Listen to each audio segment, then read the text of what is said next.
significant occasion.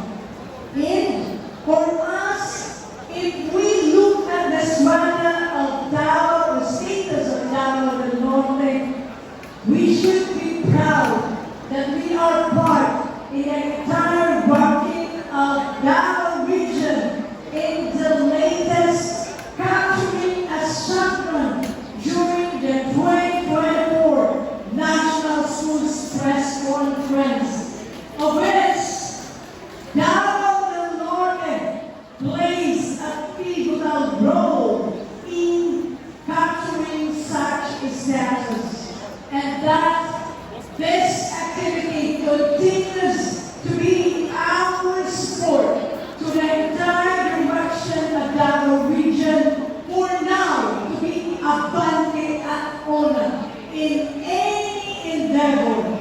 And with that, we are very happy of this gathering of more than 4,000 campus journalists and school paper advisors. Palakpakan naman dyan!